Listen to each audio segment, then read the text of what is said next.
Eh bien, écoutez, bonjour à tous et à toutes. Bienvenue pour ce webinaire métier dédié au métier d'infirmier et d'infirmière, proposé par l'association Territoire Apprenant Pays de Vannes, en partenariat avec Golfe du Morbihan, Vannes Agglomération et le Crédit Agricole. Donc, je m'appelle Christophe et je vais avoir le plaisir de vous accompagner pendant les 40 minutes à venir pour mieux connaître, vous faire connaître le métier d'infirmier et d'infirmière. Alors, ce soir, pour ce premier webinaire du Printemps de l'entreprise, nous aurons avec nous Madame Edith Carrel qui évoquera la formation du territoire pour accéder au métier d'infirmier et d'infirmière. On aura également Cécile Hainaut et Caroline Thébault, infirmières toutes les deux, qui nous feront découvrir leur métier. Et Ilan Gesfray, qui est étudiant en troisième année et qui nous expliquera, lui, son choix de formation et qui participera aux échanges, bien évidemment, avec Cécile et Caroline, et qui animera également un petit peu avec moi ce webinaire. Alors, en introduction, je vous propose en fin de compte une petite vidéo de mise en contexte.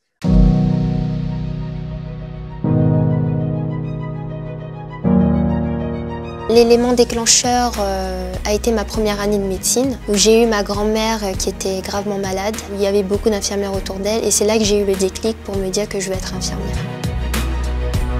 Pour le métier d'infirmière, mon caractère joue beaucoup. Je suis dynamique, très souriante, j'aime beaucoup parler aux gens et j'ai envie de partager tout ça avec tout le monde.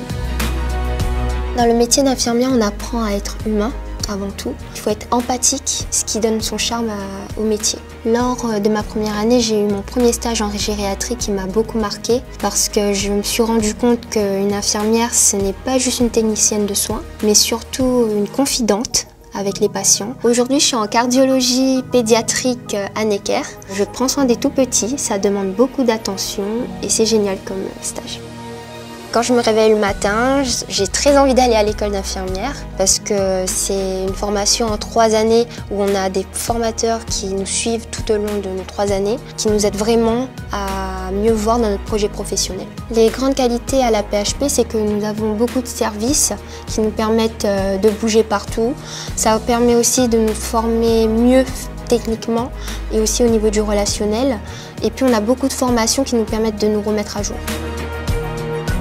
Ce qui est gratifiant dans mon futur métier, c'est se dire que je vais aider quelqu'un et que cette personne, en retour, elle me dit merci. Et franchement, je suis très fière d'être infirmière.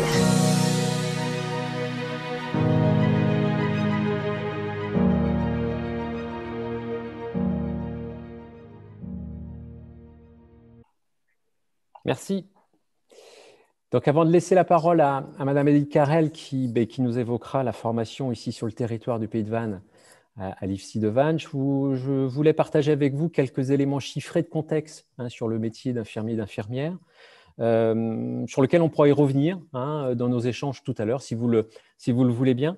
Tout d'abord en Bretagne, alors c'est des éléments que l'on a repris et proposés par la région sur le métier. En Bretagne, 67% des contrats sont des CDI. 21% sont non salariés, donc plutôt infirmiers libéraux libérales, et 12% sont en CDD. Il y a 73% de temps plein sur ces métiers. En termes de salaire, les données que l'on a en début de carrière, on peut commencer en fin de compte à hauteur de 1 690 € net en début de carrière, et puis bien on l'évoquera peut-être tout à l'heure avec nos 2 infirmières, mais j'imagine qu'avec l'expérience et les années, bien évidemment, ce salaire évolue. Alors, un élément intéressant sur lequel je vous ferai rebondir tout à l'heure, et je vous demanderai votre avis, c'est en fin de compte le pourcentage d'hommes et de femmes dans les métiers d'infirmiers et d'infirmières. Et c'est vrai qu'on se rend compte que seulement 15% sont des hommes, 85% sont des femmes. Et c'est vrai qu'en échangeant, en préparant ce webinaire avec Madame Carrel confortait ces chiffres, notamment dans la formation, où on retrouvait à peu près les mêmes pourcentages dans la formation. Il faut savoir qu'il y a quelques années, ce pourcentage était encore plus important parce qu'on était plutôt de l'ordre de 10 hommes et 90% pour femmes dans les métiers. Le métier se masculinise un petit peu, mais pas beaucoup. On est encore sur une grande partie de femmes qui exercent ce métier. Alors, Madame Edith Carrel, vous êtes directrice adjointe de l'IFSI sur Vannes. Donc, si moi je souhaite devenir infirmier, le Pays de Vannes propose-t-il des formations pour y accéder? Je vous laisse y répondre. Oui, bonjour. Oui, bien sûr, l'IFSI de Vannes propose 105 places chaque année, hein, sur une formation qui va durer 3 ans, comme nous venons de le voir dans le reportage. Donc, ça veut dire plus de 315 étudiants sur l'IFSI, hein, sachant que l'IFSI, c'est aussi un institut de formation des professionnels de santé. Donc, ces étudiants vont rencontrer durant leur formation aussi des élèves aides-soignants, des étudiants en première année de médecine, des auxiliaires de puériculture, des étudiants assistants de régulation médicale. Enfin, voilà, il s'agit d'un pôle de formation. Donc, les étudiants, l'accès d'abord, je pense qu'il faut commencer par parler de l'accès. La formation est accessible à tous les étudiants bacheliers par voie de Parcoursup. Ça, c'est important de le dire. Mais la formation est également accessible aux étudiants en reconversion professionnelle qui ont plus de 3 ans d'exercice, quel que soit leur métier antérieur, et même sans le bac, hein. Donc, ça veut dire que quelqu'un qui a été photographe, qui est ingénieur, qui est, peu importe le métier, peut venir rejoindre la formation sous réserve bien sûr de réussite aux épreuves, là pour le coup. Il ne s'agit pas d'une inscription sur Parcoursup, mais d'épreuves de sélection écrite et orale. Donc voilà pour ce qui est de l'accès. Concernant la formation peut-être? Tout à fait, allez-y. Donc 3 années, ça a été dit. J'ai entendu, votre reportage était intéressant parce que ça montrait toute la richesse, j'ai envie de dire, du métier. Donc en tout cas, c'est une formation par alternance, mais je pense qu'Ilan, l'étudiant qui est étudiant infirmier à l'IFSI, en parlera sûrement mieux que moi. Une formation en alternance avec des stages qui sont d'abord trouvés par l'Institut, ça c'est important de le dire, hein. Ce ne sont pas des stages que l'étudiant doit chercher, en tout cas s'il le souhaite, parce qu'il a aussi la possibilité d'aller sur l'international, et ça c'est important, hein. Il y a à peu près, hors période Covid bien sûr, 75 départs par an, hein, d'étudiants qui vont réaliser un stage en Europe ou hors Europe. Donc, avec des stages organisés sur des lieux d'exercice très différents, la psychiatrie, la médecine, la chirurgie, les maisons de retraite, etc. En fait, le libéral, tous les lieux d'exercice sont représentés sur les stages. Et la formation théorique, quant à elle, elle se passe à l'Institut. Donc, l'Institut se situe sur un campus universitaire. Voilà. Avec 4000 étudiants autres de droit, de sciences, etc. Les étudiants ont accès, bien sûr, au restaurant universitaire, à la bibliothèque universitaire, etc. Une formation professionnelle, ça c'est important, avec avec un aspect pratique très valorisé, hein, un laboratoire de pratique simulée. Je vous invite d'ailleurs à le visiter, hein, sur le site de l'Institut.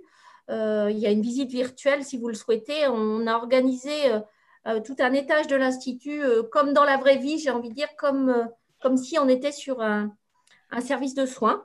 Et donc, les étudiants viennent se former et réaliser beaucoup de travaux pratiques. Ok.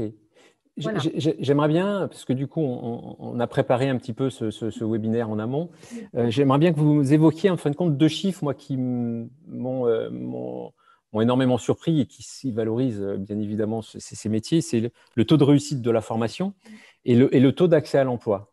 C'est quand même assez extraordinaire. Alors, le taux de réussite, il est aussi en lien avec le fait que à travers Parcoursup, il y a l'évaluation du projet motivé, donc il y a une forme de sélection, mais ce n'est pas tant cela, c'est l'accompagnement individualisé de chaque étudiant vers la réussite. Et ça, c'est un ancrage fort. Par exemple, il y a du coaching, il y a un coach professionnel, mais il y a aussi un formateur référent de suivi qui va accompagner les étudiants dans leurs apprentissages. Et ça, je pense, essentiel à la réussite. Et puis, c'est une formation très pratique, hein, finalement, et où il y a beaucoup de présentiel, malgré le contexte que nous vivons, qui favorise, je pense, la réussite aussi des étudiants. Donc, vous m'avez évoqué 90% de réussite. 90% de réussite aujourd'hui sur notre institut. C'est une moyenne voilà, assez stable, Oui. même si on a toujours un ou deux étudiants qui peuvent questionner leur projet professionnel, mais en début de formation, parce que la découverte des stages et quand même la confrontation au métier peut interroger, mais pour autant, c'est le moment, enfin, l'accompagnement des professionnels sur le terrain, sur leurs observations, sur ce qu'ils vivent sur les terrains, est vraiment riche, j'ai envie de dire, pour les étudiants en tout cas. OK. Quant au taux d'insertion, puisque finalement, aujourd'hui, c'est un métier, c'est une formation où on est sûr d'avoir de l'embauche à la clé, quoi. Donc ça, c'est… j'ai évoqué avec vous, dans le cadre de la préparation, autour de 90%. Oui, tout à fait. Vous aimez bien les 90%. Oui, je crois. Oui. Mais en tout cas, c'est aujourd'hui, enfin, la crise sanitaire a mis en lumière les métiers de la santé, que ce soit infirmier, mais les autres métiers aussi. Oui. Et tant mieux, j'ai envie de dire, hein, tant mieux, parce que c'est vraiment un beau métier. Et de fait, aujourd'hui, il y a eu les Ségur de la santé, donc le ministère a débloqué hein, de l'argent et preuve en est, nous augmentons nos quotas infirmiers, tout comme les quotas aides-soignants d'entrée en formation, parce qu'à la clé, il y a de l'embauche. Oui. Donc, et de l'embauche sur le territoire.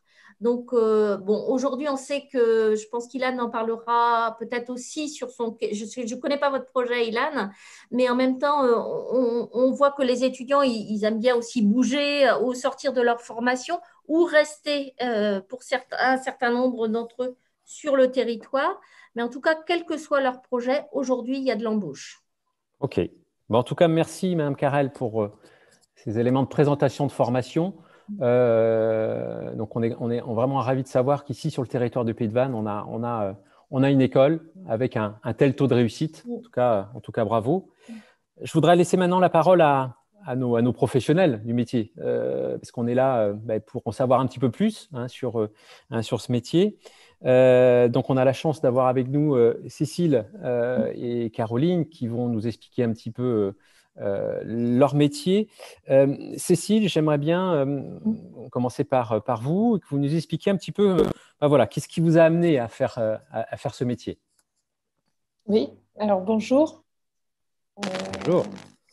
Donc du coup, je m'appelle Cécile Hainaut, je suis infirmière depuis 2000, diplômée en décembre 2003.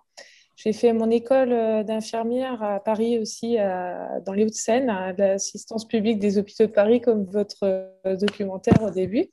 D'accord. Les motivations pour ce métier se rejoignent un peu sur le documentaire qu'on a vu en amont, où l'empathie, le fait d'être allé d'abord proche de patients. Dans ma famille, j'ai eu beaucoup de relations au travers de l'hôpital au départ, et ça m'a beaucoup plu de voir le métier d'infirmière d'abord en observateur.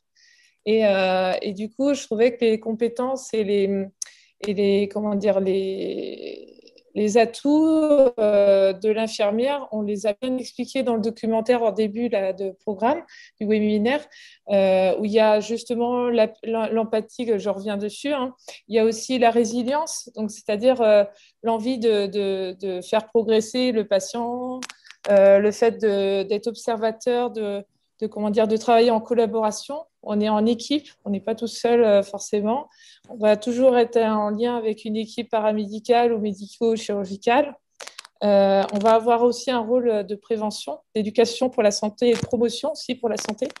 Et c'est souvent une passion de ce côté-là parce que c'est un métier qui n'est pas tous les jours facile, mais on trouve justement cet intérêt dans ces difficultés à pouvoir surmonter et à aider à surmonter auprès des patients ou d'accompagner des familles ou des patients. Au niveau de mon parcours professionnel, après, je ne sais pas, je ne vais peut-être pas en parler pour l'instant. Mais si, on On va peut. pas- Euh, Oui, si. oui, on peut. Oui, tout à fait. Donc là, je suis actuellement infirmière en réanimation et j'ai fait 11 services différents sur l'hôpital de Vannes. D'accord. J'ai commencé par de la rééducation et après, j'ai fait de la médecine et des urgences. Voilà. D'accord. OK. Mm. Bon, en tout cas, ce que je ressors en fin de compte de votre témoignage, Cécile, c'est ce qui vous a amené à ce métier, c'est surtout la relation humaine. Ouais. Et puis, Côté technique aussi, voilà. parce que Oui, dans tout à dans fait. les soins. Tout à fait. Mm. Et j'ai entendu également la nécessité d'être passionné, hein, pour pouvoir, en fin de Ouais. compte, accepter les Mm. conditions qu'on évoquera sans doute tout à l'heure, un petit peu plus tard dans le webinaire. Merci Cécile. Caroline, Ouais. à vous, même question. Alors, qu'est-ce qui vous a amené à exercer ce métier? Oui, bonjour. Moi, en fait, je suis diplômée depuis 2014. En fait, moi, ce qui m'a amenée à faire ce métier, j'avais deux personnes dans mon entourage proche qui étaient déjà infirmiers. Donc, ça m'a un peu, tout simplement, disons, j'avais envie de faire ça. Je ne savais pas forcément pourquoi, mais du coup, j'avais envie de faire ça. Puis après, en étant au lycée, je me suis un peu plus renseignée. À l'approche du bac, je me suis plus renseignée. Je savais que c'était le contact humain, le relationnel, le côté, tout ça, ça m'intéressait beaucoup. Et puis bah, après, j'ai passé les concours, vu qu'à l'époque c'était sur concours. J'ai passé les concours et puis bah, j'ai réussi. Et puis bah, c'est une formation qui m'a plu. Avant de faire la formation, j'avais pu, grâce à mon entourage, faire des stages en milieu hospitalier qui m'avait du coup fortement appuyé mon choix, Ouais, conforté. Mhm. conforté dans ce choix-là. Je savais un peu dans quoi je m'embarquais et ce qui fait que quand j'ai été en stage en école, j'étais pas trop perdue, je connaissais un petit peu le milieu. Et puis après, c'est une formation qui m'a plu tout au long des 3 ans. Et après, du coup, sortir de l'école, et ben, j'ai pas fait mon école sur Vannes volontairement, mais après, quand je suis revenue sur Vannes, disons que j'ai eu la chance d'être embauchée sur Vannes, sur l'hôpital de Vannes, d'être restée toujours là au bout des 6 ans, parce que ça n'a pas toujours été simple. J'en parlerai sur les conditions de travail, mais sur le CHBA, c'est pas toujours évident de rester en tant qu'infirmière, de faire sa place, voilà. D'accord, très bien. Ben, écoutez, on en reparlera. En tout cas, moi, j'avais une petite question pour vous deux, Cécile et Caroline. Vous avez passé le bac. Tout de suite après, vous êtes parti en fin de compte sur vos études d'infirmière ou vous êtes parti sur autre chose, vous êtes revenu? Comment ça se fait? Moi, j'ai fait une prépa, j'ai passé les concours Ouais, l'année du bac et j'ai pas réussi. Du coup, j'ai fait une prépa et d'accord. prépa concours au Morbihan. Et puis après, du coup, ça m'a plus, c'était plus pour les oraux et les tests psychotechniques ça m'a aidé. D'accord, très bien. Cécile? Donc, moi, j'ai fait comme toi, Caroline. J'ai passé le bac SMS. Enfin, c'est l'ancien bac. C'était le bac pour les sciences médico-sociales. J'avais le projet d'être infirmière dès l'âge de 11 ans, donc assez tôt, avec stage de troisième aussi en observation à l'hôpital.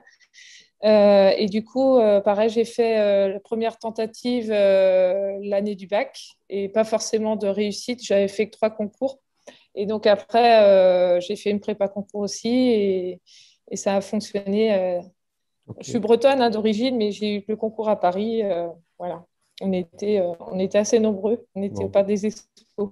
mais on Oui, va pas. je me permets d'intervenir, mais Bien sachant que sûr. la pression des épreuves aujourd'hui fait évoluer toutes ces prépas-là, puisqu'il n'y a plus d'épreuves aujourd'hui Oui, avec Oui. Oui, Parcoursup.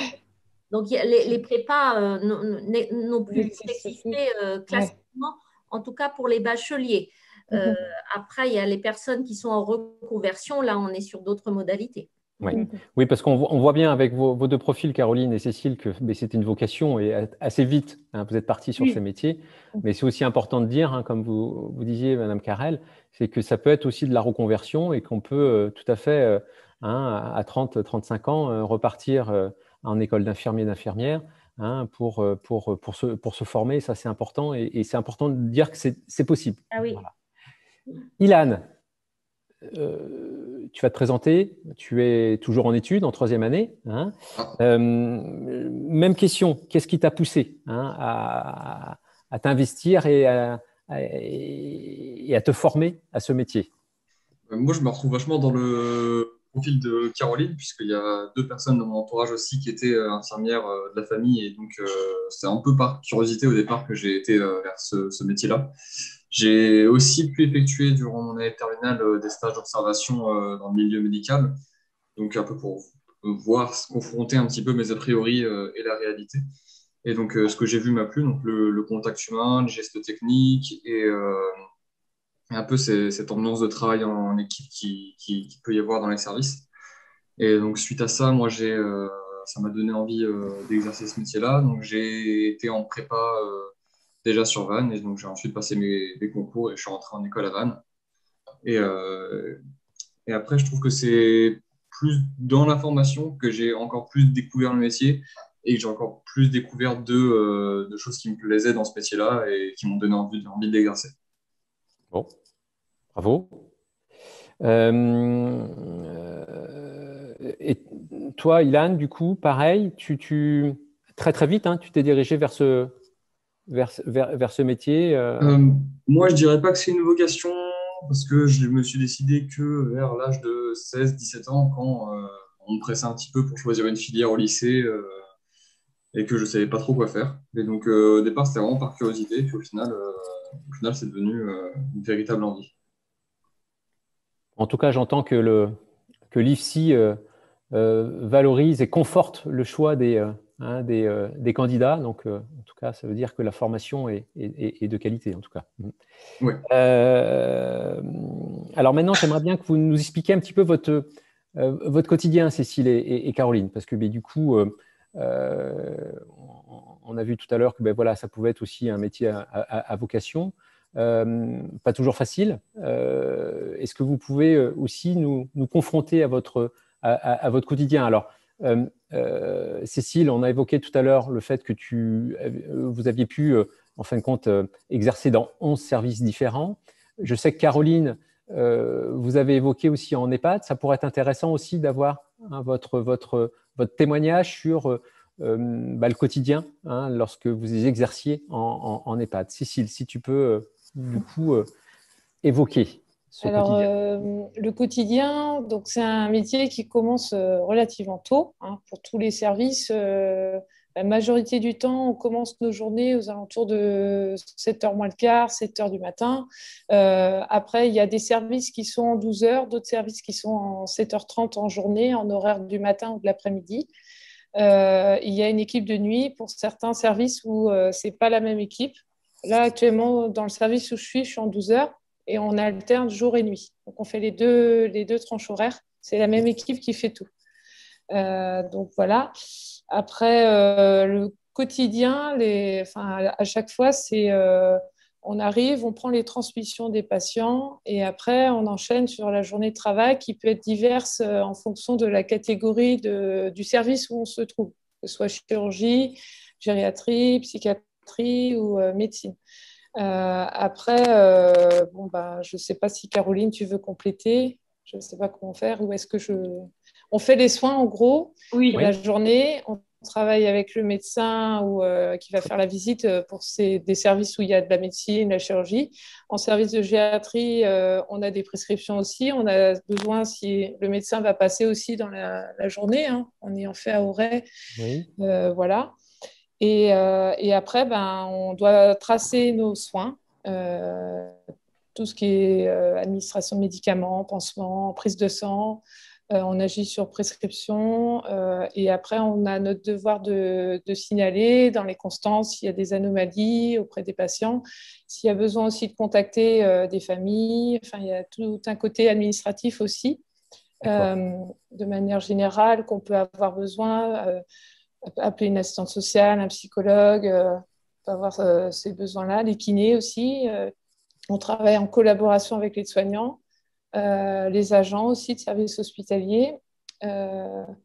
Et voilà, après, je ne sais pas si… Des journées bien remplies. Oui, Hein? relativement, oui. Bon. L'après-midi, c'est pareil. Petite question, alors je ne sais plus dans quel service tu es actuellement, mais combien de patients en moyenne par jour vous êtes amené en fin de compte à soigner, à suivre? Eh ben, en réanimation, il y a 12 patients, donc pour 4 infirmiers et 3 aides-soignants de jour. Et la nuit, donc on a 3 patients par infirmier, jour et nuit. Et en soins intensifs, parce qu'on fait aussi les unités de soins intensifs, il y a 8 patients pour 2 infirmiers, donc ce qui fait un infirmier pour 4 patients. Après, on a aussi une infirmière polyvalente de jour qui aide à transférer des patients soit aux examens scanner, en coronarographie, en bloc opératoire. Elle nous aide aussi à installer les patients pour les entrées, surtout les postes de technique, des cathés. Voilà, parce que ça peut être assez lourd au niveau de la prise en charge d'un patient qui vient d'arriver, parce qu'il a souvent besoin, il est souvent instable, il a souvent besoin de plus de soins, ou même quand le patient va moins bien, c'est pareil, ça peut s'intensifier un peu plus sur un patient, donc on a un rôle d'entraide entre secteurs, et voilà. Ok, ben, en tout cas, plein de choses. Merci Cécile. Caroline, vous pouvez compléter hein, les propos de Cécile. En fait, elle a très bien décrit le métier. La seule petite, on va dire, une chose qui est commune à tous les services à peu près de tous des hôpitaux, sauf peut-être réanimation parce que c'est un poil différent, mais en fait, on commence surtout notre journée après les transmissions par distribuer les traitements à tous les patients. Et donc là, du coup, c'est nécessaire d'avoir des bonnes connaissances en pharmacologie, c'est très important. Mhm. Et après, alors du coup, notamment en EHPAD, on va essayer de travailler beaucoup avec les aides-soignants pour, euh, pour assurer les soins quotidiens des personnes, donc pour aider à les habiller, à faire les toilettes, tout ça. On essaye au maximum en tant qu'infirmier d'aider les aides-soignants. C'est pas toujours évident parce que du coup, il y a le travail infirmier à côté, donc les réalisations des pansements, gérer les petits soucis si certains patients ne sont pas en forme, du coup, gérer le médecin, comme elle l'a dit, Cécile, toutes ces choses-là. Et puis oui, faut voir avec les médecins. En fait, on gère beaucoup les relations avec les médecins pour leur signaler les problèmes du jour, leur signaler qu'il y a tel patient qui n'est pas en forme, qui a eu tel souci dans la nuit. Enfin, tout ça, c'est en lien avec nos transmissions qu'on a pu avoir le matin. Quand on a fait notre tour de médicaments, en même temps, on a pu du coup voir s'il y avait un problème, tout ça. Donc voilà, après il y a des pansements aussi parfois, tous les soins, enfin ça c'est le côté soins techniques, les pansements, toutes ces petites choses-là à faire le matin également. Et après l'après-midi, ça va un petit peu changer. On a surtout, dans beaucoup de services aussi, c'est plus le contact avec les familles qui en général vont venir voir leurs proches et du coup ils demandent plus des nouvelles, ils demandent des nouvelles sur l'état de santé, l'évolution. Donc, c'est là en général, on a un rôle pour leur dire, sur le plan de la santé, comment que ça va, qu'est-ce qui ne va pas, sur le plan du moral, toutes ces petites choses-là, c'est important pour eux de leur donner des nouvelles, de leur donner des nouvelles de leurs proches. Ok. Bon, j'ai bien entendu en fin de compte qu'il y avait vraiment une partie très technique, interface entre vraiment le patient et le médecin. Et j'ai entendu aussi tout à l'heure, Cécile, évoquer la partie administrative qui est existante. Cette part administrative prend un peu, quel pourcentage de votre temps place sur une journée? très importante, on va dire, dans la matinée. Ouais, c'est quand même nécessaire. Et au-delà du côté administratif pur écriture, il y a aussi un truc très parasitant qui est le téléphone. Qu'on a toute la journée en fait. Donc on est appelé par les familles, par les médecins, par les rendez-vous, la radio, tout ça. En fait, le bloc, ouais, voilà, on est auprès d'un patient en train de faire quelque chose, il y a le téléphone qui sonne. Donc suivant ce qu'on fait, on est obligé de répondre avec une main et l'autre. Enfin, suivant sinon, on laisse sonner puis on s'en rappelle après. Enfin, donc, on évoquera tout à l'heure la nécessaire agilité, la nécessaire adaptabilité de vos métiers. Donc oui, ça fait partie du côté administratif. Et puis après, une fois qu'on a fini un petit peu les soins, il faut tracer, en fait, comme le disait Cécile, il faut bien tracer tout ce qu'on a fait, tout ce qu'on n'a pas fait, si on ne l'a pas fait, il faut dire pourquoi on ne l'a pas fait. Oui. Qu'est-ce qui s'est passé? Est-ce qu'il y a eu un souci? Est-ce que le patient, tout simplement, n'a pas voulu peut-être Tout à fait. Toutes ces choses-là, c'est à noter. Oui, il faut penser en fin de compte à l'équipe qui va suivre derrière et qu'elle puisse prendre le relais dans les meilleures conditions. Oui, tout à fait. OK. Au-delà de ce quotidien, est-ce que vous pourriez nous dire un petit peu vos conditions de travail au quotidien? Mais c'est quoi? Cécile, si tu peux évoquer.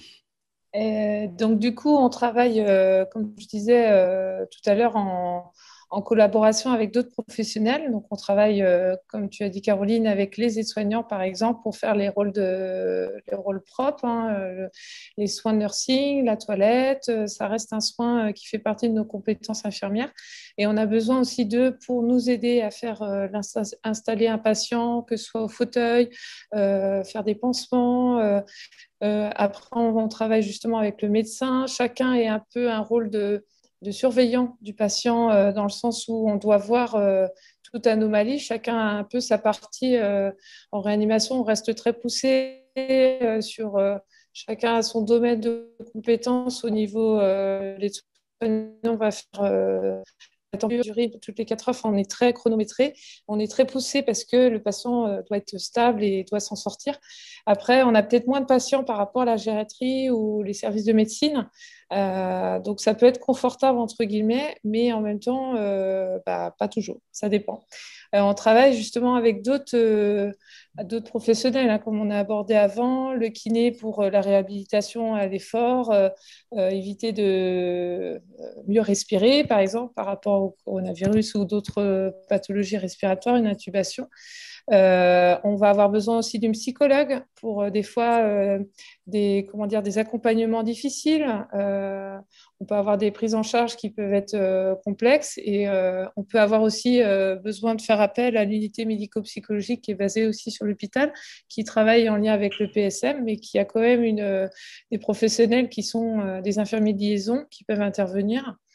Et nous avons donc un supérieur hiérarchique généralement par unité, avec un cadre de santé, avec un cadre de pôle aussi qui va gérer plusieurs services. Et après, les directeurs de soins au niveau de l'hôpital. Voilà ce que je peux vous dire. Donc, avec les médecins, il y a les internes aussi.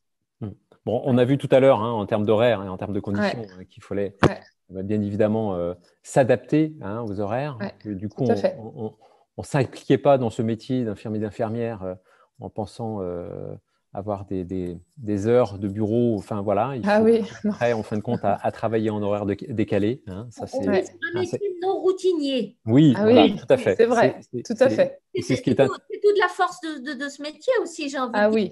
C'est aussi ce qui plaît la plupart du temps. Aux professionnels, c'est justement de ne pas avoir cette routine dès qu'on arrive le matin. Bon, il y a des imprévus, il y a des journées atypiques, je crois que ça fait la richesse, ça fait partie de la richesse. Il y a la possibilité d'évoluer aussi. Enfin, on en parlera après, mais c'est vrai qu'on peut changer de service. Moi, j'ai changé de service pas par choix. C'était des contrats. On me disait d'aller là, j'allais là. Non, c'était intéressant. Ok. Caroline, vous souhaitez peut-être rajouter des éléments? Oui, les conditions de travail, du coup, oui, on disait les horaires décalés. Il y a le fait qu'on du coup, c'est des jours de repos variables d'une semaine à l'autre. On travaille le week-end. En moyenne, c'est à peu près une moyenne d'un week-end sur 2. Pour les services qui sont ouverts à temps complet, donc du lundi au dimanche, toute la nuit. Après, il existe certains services qui sont ouverts que la semaine, donc eux ne travaillent pas le week-end, mais c'est plutôt des services assez rares.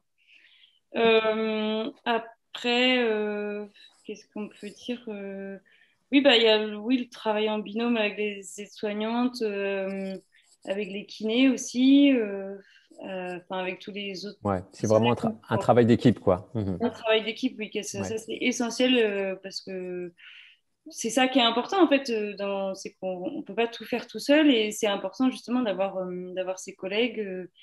Et après, au niveau des conditions de travail, donc Cécile elle disait qu'elle, elle avait en réanimation, du coup c'est un pour 3 et un pour 4 en soins intensifs.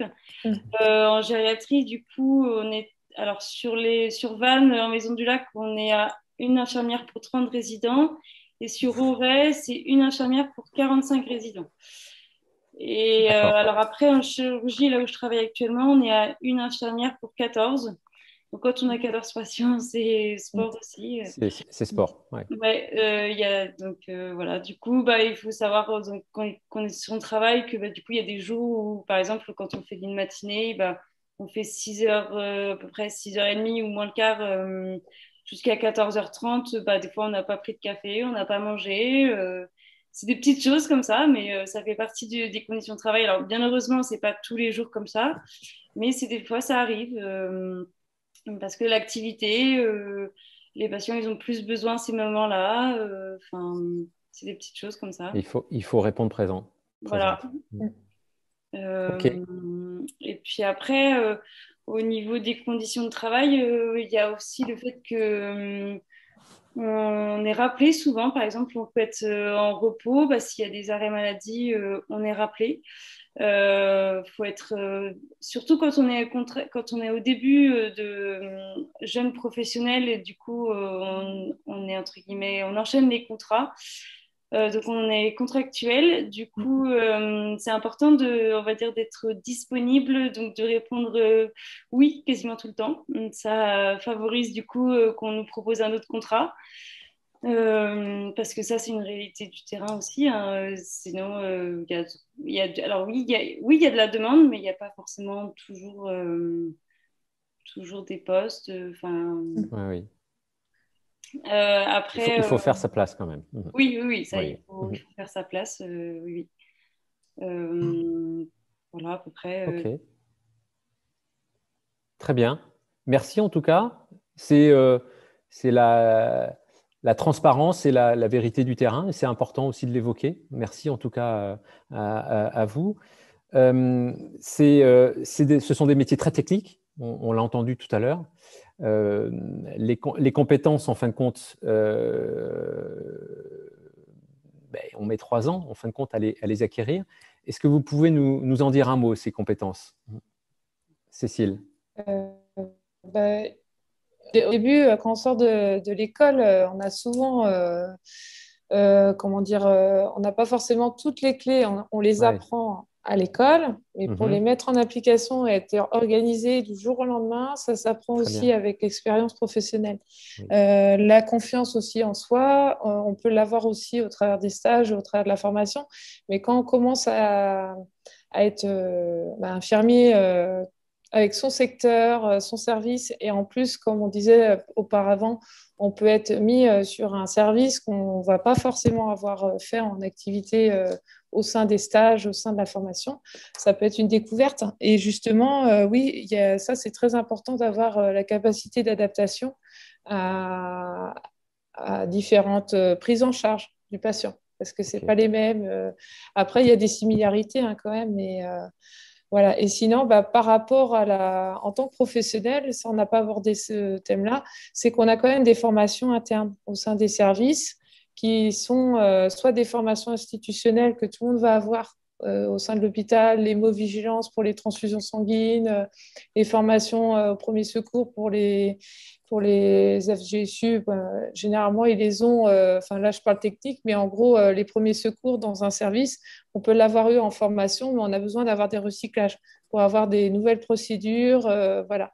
Et il peut y avoir des formations internes sur les services qui sont très importantes et très intéressantes pour prendre en charge mieux le patient de manière plus ciblée. En gros. Ok. Donc, c'est des métiers, on apprend toute sa vie, quoi. Oui, c'est vrai. Oui. Caroline? Sur les compétences, du coup, je disais, alors j'en ai parlé un petit peu tout à l'heure, mais il faut beaucoup de connaissances sur la pharmacologie parce que Oui, quand on donne, en fait, on a une grande responsabilité quand on distribue des médicaments, quand on fait quelque chose, on est responsable de chaque chose que l'on fait. Et donc, il y a les prescriptions, mais il peut parfois arriver qu'il y ait des erreurs dans les prescriptions, mais du coup, c'est nous qui sommes en fait le dernier maillon de la chaîne avant l'administration aux patients. Donc, du coup, c'est important de savoir de savoir quel produit on donne et pourquoi on le donne. Ça, c'est important. Après, il faut surtout, au niveau des compétences, avoir un bon relationnel avec les patients, garder une part d'humain, une grande part d'humain avec les patients, avec les collègues. Être rigoureux, être dans la pratique, dans les soins, dans la technique, savoir s'organiser, mais ça s'apprend avec le temps. Quand on débute en tant que professionnel, bah, comme l'a dit Cécile, c'est pas évident. Quand on est étudiant, on sait qu'on a toujours un infirmier, mais là, quand on débarque en tant que jeune diplômé, bah, c'est pas évident parce qu'on est vraiment tout seul et du coup, bah, ça met du temps un petit peu avant de gagner en organisation, mais ça se fait avec le temps. Et puis savoir s'adapter parce que en tant que jeune contractuel, bah, suivant les contrats, les demandes, on va d'un service à un autre. Alors on va dire que il y a toujours des patients, des prescriptions, une équipe, tout ça, mais les pathologies sont différentes et avec les soins techniques qui seront parfois différents. Donc, il y a des choses qu'on aura vues en école, mais il y a des choses qu'on n'aura pas vues. Donc, bah, dans ces cas-là, il ne faut vraiment pas hésiter à demander aux collègues. C'est là que la richesse du travail en équipe. Euh, on n'est jamais tout seul, donc faut vraiment pas hésiter à demander. Et après, donc, voilà, ok. à peu près les compétences. Très bien, super. Merci beaucoup. Si je peux me Toi, permettre, Ilan, oui. si je Vas-y. peux me permettre une petite question, moi je suis donc étudiant en troisième année, donc je suis un peu en train de me demander quel genre de professionnel je veux être demain. Et je me demandais en fait, pour vous, c'est quoi les qualités humaines en fait à avoir en tant qu'infirmier, infirmière? Alors, bah, vas-y, Caroline. Mhm. Bah, savoir être polyvalent, avoir des qualités relationnelles, des qualités, bah, je disais un petit peu organisationnelles, de la rigueur dans les soins, dans l'asepsie, des connaissances sur enfin, ce que je disais un petit peu, mais euh, respect des patients, de ses collègues, de sa hiérarchie, du matériel qu'on utilise aussi. Enfin, après, peut-être Il que y a c'est une, d'autres idées. il y a une petite, ouais, il y a une petite aide qui pourrait t'aider, Ilan, en ayant fait différents services comme Caroline. Je pense que la piste qui peut t'aider quand tu arrives dans un service, c'est demander la fiche de poste. C'est Oui. important parce que dans chaque service, tu vas avoir des compétences différentes et on va te demander justement euh, d'avoir ces compétences plus ou moins. Tu peux les avoir et en plus, tu peux te baser sur tes cours parce qu'ils vont énormément t'être utile au début et à chaque fois que tu arrives dans un service, tu peux reprendre justement ta formation ou te remettre à jour au niveau de tes connaissances parce que c'est très important. Et comme tu disais, Caroline, la pharmacologie est très, très importante pour les infirmiers parce qu'on est quand même les administrateurs de beaucoup de médicaments sur prescription, pas faire d'erreur de dosage, d'administration et tout ça. Donc, on a beaucoup de responsabilités, mais ça se fait à partir du moment où justement tu peux demander aussi, quand tu arrives justement sur les lieux, sur le service, à l'équipe, des ressources parce que justement, tu découvres où est rangé le matériel, comment se passe la journée, tout ça. Et la fiche de poste, elle explique un peu tout ça. C'est important. Tu peux demander auprès du cadre justement qui te recrute et tu peux l'avoir sans problème. Des petits Ok, conseils merci. qui valent de l'or. Merci en tout cas pour ces messages forts, pour ces témoignages. Ça fait déjà 45 minutes qu'on est ensemble. On va devoir conclure. En tout cas, moi, je suis très, très satisfait parce que du coup, on sait maintenant que sur le territoire, on a les formations qui permettent d'accéder à ce métier. On en sait, grâce à vous, Caroline, Cécile et Ilan, un petit peu plus sur le métier. Alors maintenant, à tous ceux qui vont nous regarder, qui nous regardent ou qui nous regarderont un petit peu plus tard, il y a toujours la possibilité, bien évidemment, de continuer à se renseigner par la suite. Et donc là, je vais solliciter Sabrina pour présenter en fin de compte une petite slide sur des outils qui vous permettront d'accéder à ces renseignements, notamment les points accueil emploi du Golfe du Morbihan Van Agglomération. Donc, les points accueil emploi de Golfe du Morbihan Van Agglomération sont des lieux de ressources et d'échanges pour les personnes à la recherche d'un emploi ou d'une formation. Une équipe spécialisée accompagne les personnes dans leur démarche de candidature, dans leur recherche de financement et de formation. Ils permettent un accès à une large documentation sur les emplois et les métiers. Je suis sûr, en fin de compte, que notre webinaire ce soir sera repris dans ces points accueil emploi. La validation des acquis de l'expérience, le bilan de compétences, voire la création d'entreprises. Ils sont également un relais des entreprises dans leur recherche de compétences et accueillent de nombreux partenaires dans le cadre de permanences ou actions ponctuelles pour l'emploi. Donc, on souhaitait également, au-delà des points accueil emploi, vous présenter aussi un outil, une plateforme mis à disposition par notre partenaire webinaire qui est le Cri Agricole, qui a développé une plateforme qui s'appelle Useful. Donc là, on va vous présenter une petite vidéo présentant cet outil. Donc, je vais laisser Sabrina lancer la vidéo.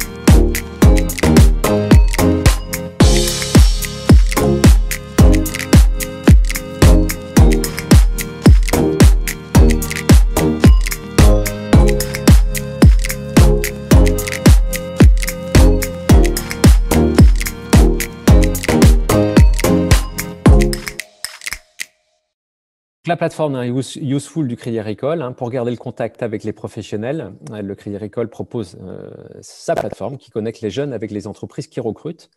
Innovante, gratuite, comme vous l'avez vu dans la petite vidéo ouverte à tous, elle ambitionne de favoriser l'emploi local en faisant se rencontrer les compétences et les besoins d'acteurs économiques très divers, qu'ils soient artisans, agriculteurs ou PME.